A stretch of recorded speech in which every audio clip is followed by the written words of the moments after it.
আমি দুই তিনটা আমলের কথা বলে আপনাদের জীবনটা ধন্য করতে চাই। আমলের কথা, সে আমলটা হচ্ছে আপনারা আমাকে হাত তুলে একটু ম্যান্ডেট দিবেন যে ওয়ামেলা সালেহা, আল্লাহ বলেছেন উত্তম কর্ম সম্পাদন করতে, ভালো কাজ সম্পাদন করতে, ভালো আমল করতে। আপনারা যতটুকু দরিদ্র অবস্থা আছেন তা থেকে একটু ধনী হওয়ার নিয়ত আপনাদের আছে তো ইনশাআল্লাহ? কারা কারা ধনী হতে চান একটু হাতটা দেখান তো আমারে। যারা ধনী হতে চান একটু হাত উপরের দিকে উঠাই দেখান। যারা দিনের জন্য ইসলামের খেদমতে নিজের টাকা পয়সা আরো বেশি উপার্জন করার ধনী হতে চান, রাজি আছেন তো ইনশাআল্লাহ? তাহলে একটি আমল আমি আপনাদেরকে শিখাই দিই, এগুলি ওয়াজ মাহফিলে খুবই জরুরি। আল্লাহর নবীর কাছে একজন সাহাবী এসে বলেছেন, নবীজি গো, দুই তিনটা আমল, তিনটা আমলের কথা বলবো। কয়টা? তিনটা আমলের কথা। এই আমলটাই আজকের শেষ রজনীর শেষ আলোচনা, মিনিট 10 লাগতে পারে। এক নাম্বার, প্রতিদিন সকালবেলা 100 বার সুবহানাল্লাহ বিহামদিহি, বিকালবেলা 100 বার সুবহানাল্লাহ বিহামদিহি পড়বেন। 1 বছরের ব্যবধানে আল্লাহ রাব্বুল আলামিন আপনার দারিদ্রতা দূর করে দেবে। এর সাথে অ্যাড করেন ইনশাআল্লাহ। একজন সাহাবী নবীজির কাছে এসে বলছে, নবীজি গো, ওগো নবীজি, আমি দরিদ্র মানুষ, দিন আনতে দিন খাই, লবণ আনতে পান্তা পুরে, যেমন আমরা বলি। হিত দরিদ্র মানুষ, অভাবের সংসার গো নবীজি, আমার অভাব অনটন কিভাবে দূর হতে পারে একটু সাজেস্ট করুন। ওই ব্যক্তিকে আমার নবীজি এই আমলটা শিখিয়ে দিলেন, সকালে 100 বার, বিকালে ওফ দারুণ তো। আবার বলেন তো কয়শো? যা বলি তাই আপনাদের রাডারে ইনশাআল্লাহ ক্যাচ করে ফেলে। ওই সাহাবী বাড়িতে গিয়ে তার বেগম অথবা তার বউ, তার বিবিকে ডেকে বলছেন, বিবিরে, আজকে থেকে আমাদের দারিদ্রতা বিমোচনের দিন শুরু হয়ে গেল। আজকে থেকে আমরা ধনী হওয়ার ব্যবস্থা হয়ে যাচ্ছে, ধনী হওয়ার ফর্মুলা পেয়ে গেছি রে বিবি। কেমনে? কি বলো?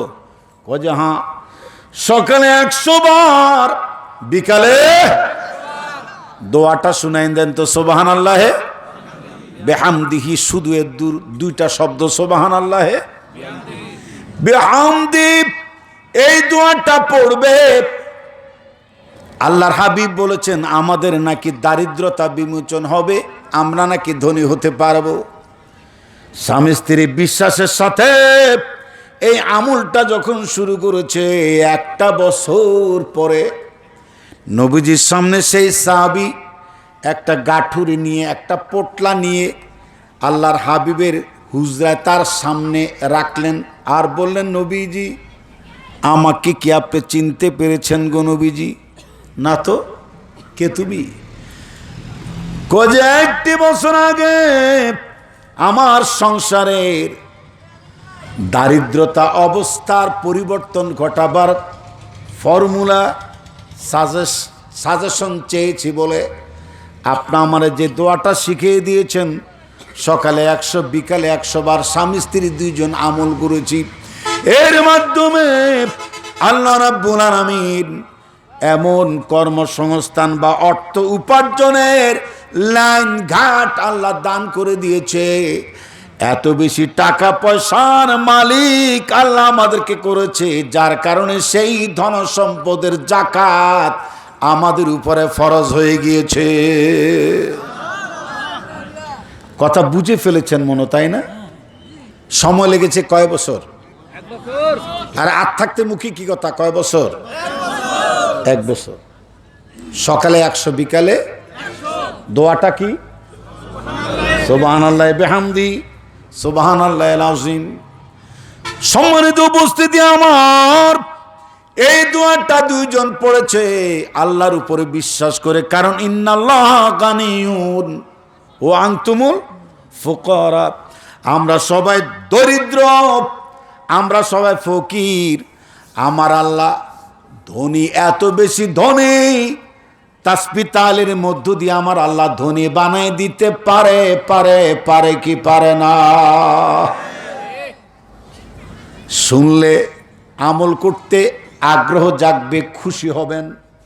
প্রতিদিন সকালে বা বিকালে অথবা 24 ঘন্টা যে কোনো একটা মুহূর্তে আপনার ছেলে হোক মেয়ে হোক, দুটি সন্তানে কি, আমি হে কথা কমু না, ছেলে হোক মেয়ে হোক, স্ত্রী হোক, ভাই হোক, বোন হোক, ফ্যামিলির সদস্যের ভিতরে এদেরকে বলবেন সূরা ওয়াকিয়া পড়তে।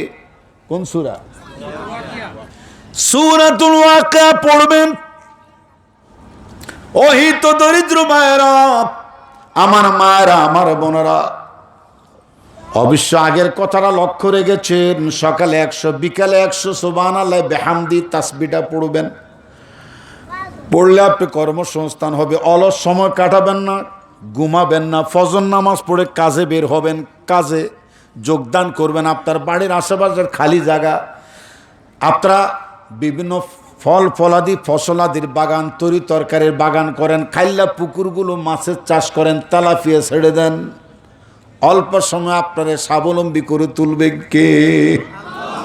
অনাবাদী জায়গা যারা আবাদ না করে রেখে দেয়, আল্লাহর হাবিব বলেছেন তার হাতে এই জায়গা সংরক্ষণ করা বৈধ হবে না। মানে অনাবাদী জায়গা যদি আবাদ না করে, তার জমিনের মালিকানা রাখাই ঠিক না। মানে আবাদ করতে হবে, অর্থ উপার্জন করতে হবে, কাজ করবেন, হাঁস মুরগি ছাগল গরু এইগুলি আপনারা পালবেন, তাসবিহ পড়বেন, আর আল্লাহর কাছে সাহায্য চাইবেন যে আল্লাহ সূরাতুল ওয়াকিয়া তেলাওয়াত করবেন সহি করে, শুদ্ধ করে। কেউ যদি শুদ্ধ করে পড়তে পারে তাকে পাশে বসাই এটা শুনবেন। ধনী বানাবে কে? কে বানাবে? ধনী বানাবে।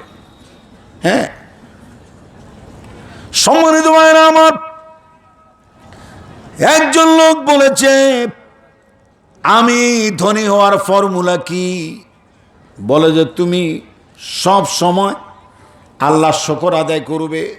ওই ব্যক্তি কয় এমনি আমার কিছু নাই, আল্লাহ আমারে কিছুই দেয় নাই, আমি কি জন্য শুকর আদায় করবো যে আল্লাহ শুকর আদায় করবো কি দিয়া? আল্লাহর আরশ আজিম তা সহ্য করতে পারে নাই। আচমকা একটা ঘূর্ণি বার্তা, একটা তুফান এসে তার ঘর বাড়ি বিটা বাড়ি যা ছিল সব বাতাসে উড়াই নিয়েছে। উড়াতে উড়াতে তার পরনের কাপড়টা পর্যন্ত খুললা লইয়া গেছে। জোরে কোন সুবহানাল্লাহ। পরনের কাপড় শেষ, ডাইরেক্ট সোনার বাংলা উদাম। সেই লোকটা শুকর আদায় করলে, আলহামদুলিল্লাহ বললে, আল্লাহ বলছেন ধনী বানায় দিবে, দারিদ্রতা বিমোচন করবে। আরেকটা ধনী লোক মুসা পয়গম্বরকে বলেছে আমার ধন সম্পদের জ্বালায় ঠিক মতো আল্লাহরে ডাকতে পারি না, কেমনে আমি ধন সম্পদ কমে? এরকম কি আমল আছে?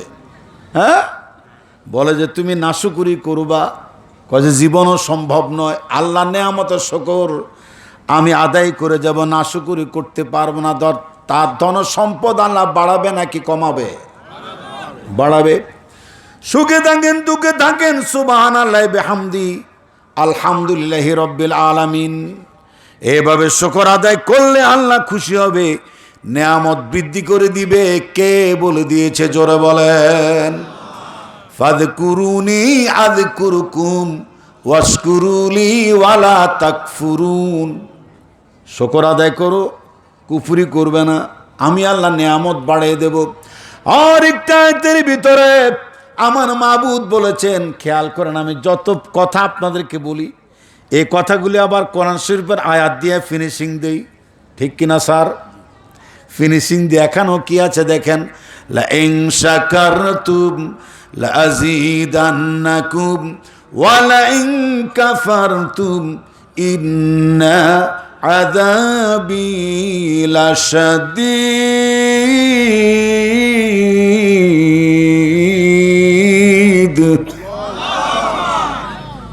শুকর আদায় করো, নাসুরি করবা না, কুফুরি করবা না। এইগুলি করলে পরে আমার আল্লাহ নেয়ামত ছিনিয়ে নেবে, কঠিন আযাবে তোমাকে দগ্ধীভূত করবে। বলেছেন কে? সুতরাং নগদেই যেমন আছি এই অবস্থায় বলেন আলহামদুলিল্লাহ। সম্মানিত উপস্থিতি, এই যে ধনী হওয়ার ফর্মুলা আমি আপনাদেরকে দিলাম, এইগুলির মাধ্যমে আমার আল্লাহ আমার আপনার দারিদ্রতা বিমোচন করিয়ে দিক। চিৎকার মেরে কোন আল্লাহুম্মা আমিন। কাজ করবেন, অলস